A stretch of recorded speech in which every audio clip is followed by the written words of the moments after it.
You guys have a little hazing thing that happens to you. What did you lose that night? I had in the third round, I had to get on with underwear outside of my chaps and jeans. That's just part of the rookie deal there, that's for sure. Okay, Bryce, so the first couple of rounds obviously didn't go like you wanted them. A couple no scores there to get things started off. But what do you feel like it was? What was it that changed in round number 4 for you, not only to get that go-round win, but to make your first qualified ride at the NFR? I think just getting the nerves out of the way and just going to have fun and ride like I know how to, and it just took the pressure off and just had fun with it instead of trying too hard to ride. And I think if you try too hard, you don't do as well as you can. That was a Barnes Rodeo bull that you drew there in round number 4. Tell us why that was just such a great matchup for you to get that round win. I didn't know much about the bull going into it. I just knew I just needed to ride and go have fun instead of putting so much pressure on myself to ride. And it all clicked, and riding them took all the pressure away for the rest of the nights. From round 4, let's go ahead and move on to round 5, where you were 89.5 points on Badlands. What was that night like? It was a cool bull. I didn't know anything about him, and I heard after I got off of him that this was the first time he'd been ridden, and that was pretty cool to break the buck off streak with him and doing it at the finals. But he was right there on the right and just fit me real well. He's pretty strong once you down on his head, but just kept shoving them hips and getting back to where I was supposed to be, and it all worked out. Bryce, once you got to round 4 and got those qualified rides, then you just went to stacking them up one night after the next. I mean, you just continued over the next handful of rounds, not only making qualified rides, but winning big money. So with that being said, we all know there were 4 of you guys trying for this Resistol Rookie title there in Las Vegas. Was that in the back of your mind? Were you thinking about that, or were you just trying to ride bulls? Kind of tell me about that, what it looked like over those 10 days in Las Vegas. I was just trying to ride my bulls and do my job and let the rest play out how it's supposed to be, and just go have fun and hang out with my friends and do it at the biggest stage in rodeo. In round 7, you were 76 on Orbit. You were one of only 2 Cowboys to ride this evening. That was a pretty good ride for as much money as you won. Is that the most money you've won at one time for 76 points? Oh, it for sure is, and I got paid a lot with 76 points this year, and I'm glad I could do it there at the finals too. I mean, it just had a good time. He was all over the place, but just did my job. Brian, talk about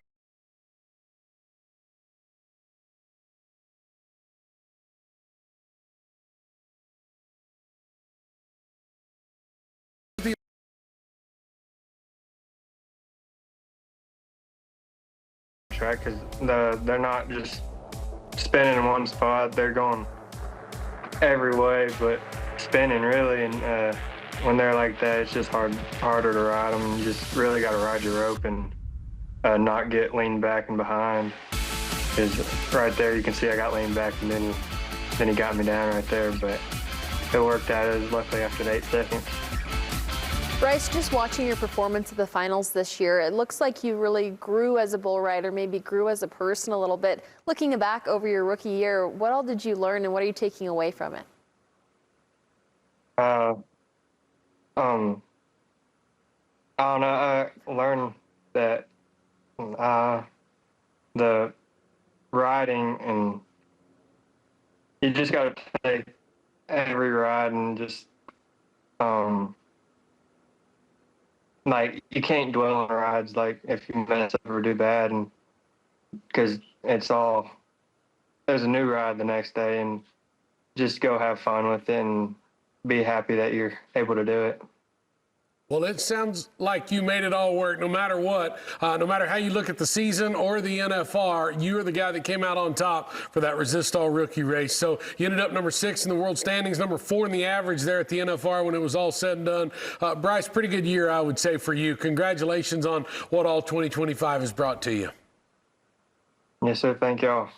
That is Bryce Jensen, your Resistol Rookie of the Year in the bull riding for 2025. Stay with us. We'll talk Breakaway Open on Western Sports Roundup when we return. The reigning world champion, Shelby Boisjoli-Meged, will join us on the show.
Cowboy Channel's NFR Recap is brought to you by Ariat.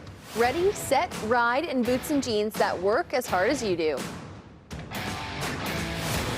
National Finals of Breakaway Open is a week away, next Monday and Tuesday, right here at the Cowtown Coliseum, right here in Fort Worth, Texas, right outside of our Cowboy Channel studios, to be honest with you. Of course, you can watch it right here on the Cowboy Channel. That young lady right there is one of the qualifiers. That is Shelby Boisjoli-Meged joining us here, trying to defend her title there at the Breakaway Open. So, Shelby, welcome to the show. And I got to ask you this. Are you, obviously things got canceled, or not canceled, postponed because of the EHV1 virus and all that. We should have already had one of you girls crowned a world champion. But with that being said, are you glad it got postponed where you could get a few more days of practice? What's the thought look like for you as the Breakaway Finals get underway next week? I guess it looked a little bit different for me. I would have loved it if I could stay home and been practicing, but it actually just forced me to take 2 weeks off because I had to go to Vegas and cheer on my husband the last 2 weeks at the National Finals in the Thomas and Mack. With that being said, Shelby, I'm sure you left there with a little bit of inspiration, a little bit more fire underneath you. Did you? Yeah, definitely. Anytime you're watching that rodeo, it gets you excited, gets you fired up. Everybody at home wants to go outside and ride their horses, so definitely. Shelby, when we watch you breakaway ropers all year long, we obviously see y'all being so fast and so quick at all these different rodeos. But with the format and the setup of the Breakaway Finals, very similar to the National Finals Rodeo, 10 go-rounds for you girls, 5 each day. What are you looking to accomplish to get in there? I mean, I know to defend the world title, I get that, but the go-rounds, the average, is all of it on your mind? What are you kind of looking forward to? Mainly just want to try and hit the barrier 10 out of 10 times, either break it or hit it every time. Not really looking to miss the barrier, especially Cowtown. It's a smaller arena, shorter arena, and the calves kind of tend to start doing the bob and weave after they get halfway. So really want to try and make things happen in the first half of the arena. Shelby, do you know where the set of calves are going to be coming from for the Breakaway Finals? I'm pretty positive we're sticking with the same calves that we had originally picked for the South Point. John McGill will be bringing those calves for us. All right, so what's that going to look like for you? You're obviously looking at having a great year this year. You won your hometown rodeo, I say in quotes there, at the Calgary Stampede, the first ever Breakaway Open, but you're looking to defend your title there. So that hasn't been done yet for you Breakaway ropers to come back and defend it. What are you looking forward to there for that part of it? You know, Calgary might look a little bit different for us this year. Haven and I are expecting a baby at the end of May, so I think I'm just more so excited to go see family, and we'll probably just be testing the waters and experiencing all new things in life. So I don't really have a bunch of expectations for Calgary this year. Well, congratulations. What a nice expectation to set the year off with. You told a really interesting story about how special this Calgary win meant to you. In fact, a couple years ago, you were in a much different position watching the rodeo than you were this year, weren't you? Yeah, definitely. Watching Haven win Calgary and watching, getting to win Calgary was crazy. And just being a kid and watching all the Calgary champs throughout the years and just being in awe and just thinking it was the greatest outdoor show on earth. It truly is. So getting to rope there was amazing. Shelby, talk to us about the support system between you and your husband. I think it's amazing watching you guys rodeo together all year long. Just for example, you just mentioned it about being in Las Vegas for 2 weeks, cheering on your husband Haven at the NFR. Now, in return, not only will he probably be with you this week at the Kimes Ranch Open that you're in Scottsdale for, but definitely next week at the National Finals of Breakaway Open, he will be there cheering you on. That goes all year long for you guys. Yeah, it does. And it's really tough because sometimes you have to be selfish and sometimes you have to be selfless. And going into the finals for Haven, our NFR had gotten canceled and they moved our dates. And he told me, he said, "You're open for a gold buckle. You need to stay home. You don't need to come and watch me in Vegas. I don't have a chance at a gold buckle. So you need to stay home, take care of business and practice." And then I, of course, said, "Absolutely not. I'm coming to support you." So we just kind of had to make a game plan where I was roping the dummy, still trying to practice and getting in my practice sessions while he was out there. And then, after the 10th round, we drove straight to Arizona and I had calves hauled out here and some practice horses and I was ready to practice, the afternoon of the 14th. So it's just it's tough sometimes, but we make it work and make sure that we're there for each other first and foremost. How was that first practice session on the 14th? Yeah, before it even started, I told Kendall was there with me and my parents. I said, "Nobody judge me off of this practice session because it's probably going to be a little rusty," and it definitely was. Now, Shelby, I know in the past you've talked about how Haven was in the practice pen with you there. Has that changed since you're now expecting a new little baby boy on the way? Yeah, he's going to have to take over a lot of practicing and he's going to be riding all my horses and stuff for me, getting them sharp for next summer, because I'm not going to be able to do much before we leave. And basically from January through May, he's going to have to help out a lot and pretty much be taking over all of my work at the house. Things will be changing for your little family, but it's for a good reason. Congratulations on that, Shelby. And, hey, good luck to you at the National Finals of Breakaway Open next week. We can't wait to watch you right here on the Cowboy Channel. Thank you. That is world champion breakaway roper Shelby Boisjoli-Meged trying to defend her title next week at the National Finals of Breakaway Open. Stay with us here on Western Sports Roundup. When we return, round 4 NFR recap will continue right here on the show. We'll be right back.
Cowboy Channel's NFR recap is brought to you by Ariat. Ready, set, ride in boots and jeans that work as hard as you do. And they're hanging. Good job, Kincaid. Has him turned around. Big chance. Oh, He's big gonna chance. Seven flat all day. 7-1. And it doesn't bother him. You might want to borrow it tomorrow night. I tell you what, he's wide open. He's going after a go around. Those long legs. Shala. Finish. Wasey-Shala, he is a bareback rider. These guys got to change their mojo right here. Right now, Yeah, there right he is. now. Yep, that's going to change it. There we go. How about a 3-8? 3-8. Boy, that's got to feel good, doesn't it? If that holds on, folks, that'll be about 200. Round 4 is the round where Stetson Wright almost got bucked off the flag course, continued to ride him all the way to victory. But at this point in the National Finals Rodeo, all the jitters are gone. Everybody's a little bit more comfortable inside the Thomas and Mack, and the future lies ahead still. A lot can happen. There's a lot of rodeo left, but Chad Mayfield and the Riley Webb race was in the heat of it. Chad Mayfield moved to the #1 position on the world standings, putting the heat on Riley Webb. His NFR started off so well for this guy. I mean, he won the first round. He split first in round number 2. Came back in round number 3 with 7-5, won 4th in the go round. And then in round 4 this round, tied to Kevin 7-2 and ended up 2nd in the go round. So, oh yeah, he had overtaken Riley at this point in that #1 spot of the world standings. It was about $6,000 roughly ahead of Riley after go round number 4. And more importantly, at that time, he was first in that NFR average race. Yes, we would see it change over the next handful of days, but at the first part of it, Chad Mayfield was looking very good at the beginning of this year's National Finals Rodeo. And he was roping like a Chad Mayfield we haven't seen at the finals before. We thought that this was a resurgence. We thought the race was going to be tough to the very end. Of course, we didn't see that come to fruition, but I think it's a great building block as we move into the NFR next year. But the all-around race, that was also really tight at the beginning. Wasey-Shala coming in the bareback riding, showing that he has what it takes. Stetson Wright and the saddle bronc riding, proving everybody wrong that he feels better than ever. Yeah, and it just continued to heat up there and go round number 4. Remember, that was the night Stetson, that was the eliminator nights of the bronc riding. Stetson won the round there. This was the night in the bareback riding that Wasey-Shala won the round on Butler & Sons, Whiskey's Redlicious Meats, 87 1/4 points. Remember, that was the night that horse smashed his rigging. They had to run to the locker room, get him a different rig, and he had to go late in the go round. He didn't let any of that bother him. He still won the go round, and like I said, Stetson Wright and him just kept answering the call up to this point. As far as go round number 4, that all-around race was still hot in through round number 4. Yes, Stetson Wright led it about $86,000 ahead of Wasey. We thought it still had a really good chance. And in the barrel racing, in the first few rounds, we saw a lot of knockdown barrels, I think due to the quarantine that these girls were having to place their horses on. None of their first runs were really until the first couple runs inside the NFR, inside the Thomas and Mack. But Trisha Aldridge and Adios Pantalones proved, hey, we're the youngest, we're the baddest, and we're the best here in round 4. Yeah, they did good in the first couple rounds. They placed in the first 2 rounds and then came back in this go round 13 and 42. Up to this point, it was the fastest run we had seen so far in this go-round. But no matter what, Trisha Aldridge and Adios Pantalones, that was just the beginning of them having a great week at the NFR. And then in the bull riding, Bryce Jensen, he finally broke the mold. He was tired of bucking off the first 3. His rookie jitters were gone, and he saw the goal that he had at the end of the tunnel. We talked about this earlier, Ty, but imagine the huge breath of air that he was finally able to take, knowing that he covered one. Well, and that's the thing. Obviously, every bull rider shows up. They want to ride all 10 bulls, and even when you're a rookie at the NFR trying to win the Resistol Rookie title, you definitely want to ride them. And you're exactly right. Yeah, he hit the ground in the first 3 rounds, but things changed for night number 4. So, of course, that discontinued for him. And, man, he just got on a hot streak there over the next handful of days. But as we talk steer wrestling for just a moment, that is a good look at Tucker Allen. This would be the second go-round win of the week for him, and he split it with the guy that he was chasing, Will Loomis, who came in on the #1 spot in the world standings. He held it truthfully throughout the whole NFR, even though not having a great NFR. Tucker Allen and Will Loomis split round number 4 at 4 seconds even. They did, and these guys are such good friends outside of the arena. Will Loomis obviously having a little bit more experience with 8 times competing in the Thomas and Mack. Tucker Allen, only his second time here. His NFR average at this point would be 17.9 on forehead. Will Loomis had only caught 2 at this point. It was looking like it could be Tucker Allen's to run away with. He spoke with Steve Kenyon after the round. Sometimes these middle go-rounds really do determine world titles, and this is your second win in 4 tries. Yeah, I'm just treating everything like a one-header. Last year I played it safe on a few starts, and I told myself this year, I'd rather lose a world title by going at the barrier than backing off and not winning it anyway. So that's a risk I'm willing to take, to achieve the ultimate end goal. You split it with Will Loomis. He needed a go-round win. Boys, don't let him get off the chain. He's liable to come get you anyway. And he won it on a steer that I would have not picked to be a go-round steer. That shows how good he bulldogs. That steer wants to hang up on the ground, and he cleaned him up, made him hit flat. So it's really, really impressive. He's a true winner.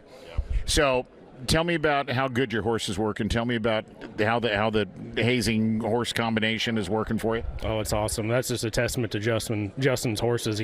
Banker horse of the year. I was still off the barrier and still split the round. So that truly shows how gifted he is. And his haze horse he bought off of Lane Delmont this summer. We call him Delmont. He's kind of the other key to the puzzle. He's a big, stout sorrel, and he has such presence over there. It's pretty fun getting to haze for each other, and I'm really pulling for him to get a go-around win too. Tucker Allen, the California kid with an unlikely background and the Western spirit that carried away to the World Championship. Here's more. All right, regroup, reset, get the start. And he does right there, guys. And he does. Good job, Tucker. And he gets it done. I'm Tucker Allen, professional steer wrestler, and I'm from Ventura, California. I'm probably about an hour and a half, maybe a little less, north of LA in Hollywood. Tucker Allen grew up on a ranch, chasing thrills on dirt bikes, not steers. But at 15, rodeo found its way in. With mentorship from Ted Robinson and world champion Luke Branquino, steer wrestling became his next adrenaline fix. When I turned 18, I bought my card. I probably bought it a little too soon. Went for my rookie year around when I was 18, got my butt kicked. Was kind of struggling for money and, needed to win. Instead of a win, Tucker landed a wreck, blowing out his ACL and meniscus. Rodeo was put on pause as well as ranch work. Just as he recovered, the world was shut down in 2020 due to COVID-19, so there were no rodeos to enter. I'm not gonna say I was out of desperation, but I kind of needed to make money. A guy by the name of Steve Davison, he's a legend. He doubled Robert Duvall in Lonesome Dove. He's the stunt coordinator for Die Hard, and he ropes at our house. I kind of put a bug in Steve's ear, like, hey, if you need me to come work or do anything, I'm available. I don't know what I'm doing, but I'll by all means learn how to do this stunt deal. Allen was still hitting the ground, but now on a different stage, in front of a camera. The first job I ever worked, you'd think I'd have a horse job, but I was a firefighter. Steve had me fall from a trap door on a second story and fall down into a basement and then cut a hole in the roof with a chainsaw and, do all sorts of stuff that was really cool that you probably wouldn't do on a Western. Actually, the first Western I ever did was on 1883.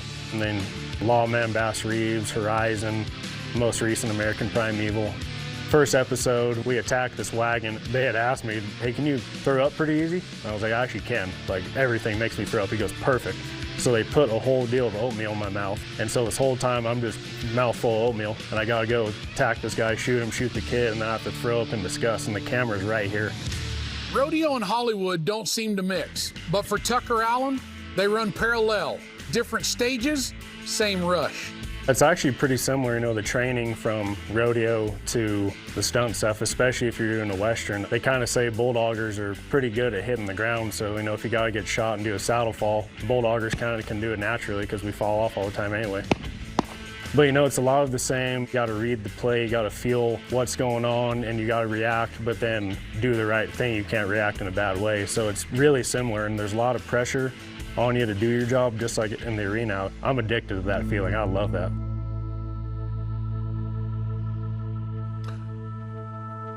Professional Bull Riders Velocity Tour is underway for the 2026 season. We will tell you who the best was at the Velocity Tour this past weekend.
Sit that he has coming into tonight. Let's be the champ. Keep it going. Let's be the champ. Finish strong, you bet. New York, I can't hear you. That means he can't hear you. Come on.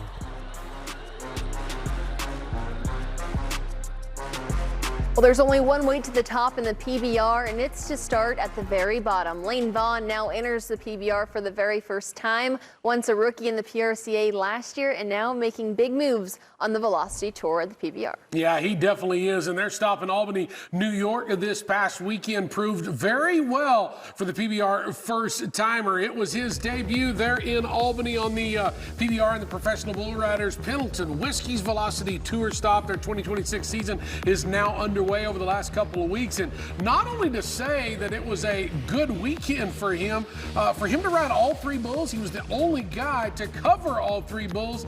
That is not easy to do. I don't care what PBR event you're at that weekend. No, it certainly isn't, and there can be an expectation sometimes that it is incredibly hard, but Lane Vaughn, the Oregon Cowboy, just came in there and swept everything under the rug. I find it really interesting that he's stepping into a different association, maybe stepping into a different career path for Lane, maybe putting the PRCA aside and seeing what the PBR has to offer. Yeah, he definitely can, and he proved himself this weekend, even though it was his first trip. The thing is, remember, it is kind of the single-man season right now. It's not the Team Series season of the PBR. They'll be underway with the Velocity and, of course, the Unleash the Beast season as well. But then next year, when you start thinking about those Team Series, guys will be looking at Lane Vaughn for somebody like that. The average overall, he rode all 3 bulls. Of course, won that, 251 points total on 3. Round 1, he was 86 and 75. Of course, 85 and a quarter point there in round number 2. And then that championship round. Sure, it wasn't the biggest score of the round, but the most important thing was he rode all 3 bulls, and there's his money that he won, almost $7,000 total for the weekend. Yeah, that $6,900 is looking really nice. I'm sure Lane will be at the PBR in Tucson for the Velocity Tour this weekend, December 19th through the 20th in Tucson, Arizona. If you'd like to go see it yourself, you can go to the PBR.com and find a ticket there. Stay with us. Coming up on Western Sports Roundup, we're going to get into the Cutting Horse Arena, the NCHA, the National Cutting Horse Association, and the World Finals. It all took place just a week or 2 ago right here in Fort Worth. We will tell you who those World Finals champions are. Cowboy Channel's NFR Recap is brought to you by Ariat. Ready, set, ride in boots and jeans that work as hard as you do.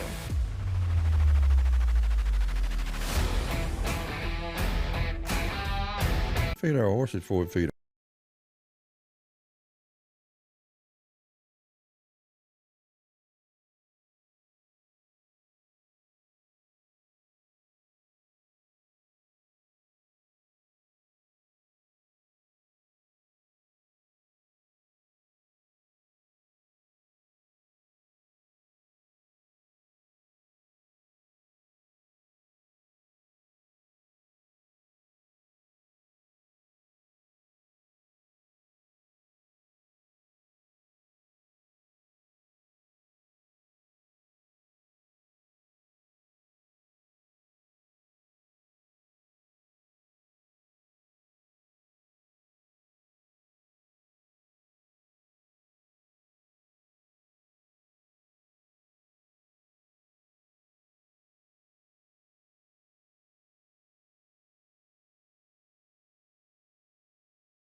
Horse Association had their World Finals just a couple weeks ago during the National Finals Rodeo, and they crowned their very own Open champion. It was Cass Tatum was the rider, the horse Look My Ray, and the owner, Miller Enterprises. Yeah, it was definitely a good couple of go-rounds for them. They won the second go-round. That's what you're watching right here. And, of course, that score was a 232 in round number 2. Now, their total for all the 4 scores is 859 points for the week there. But the thing is, on the season, Cass Tatum and that horse came in with a really big lead. It helped to win a go-round, of course, as well, but they just beat out Lee Francois and his horse Preacher's Drinking again in that number 2 spot. Courtney Dehoff had a chance to catch up with Cass after the win. Talk to me about this horse. How many times did you and Mary Jo ride into the herd? He walked to the herd 237 times this year. He's never taken a lame step. When the vets look at him, they say he's the strongest horse they've ever seen. He's a dual ray, and he's been the first of many. My first time to ever win an aged event Open championship was on him. I've won 2 Open aged event champions, and now I've won the world on him, and it's pretty surreal.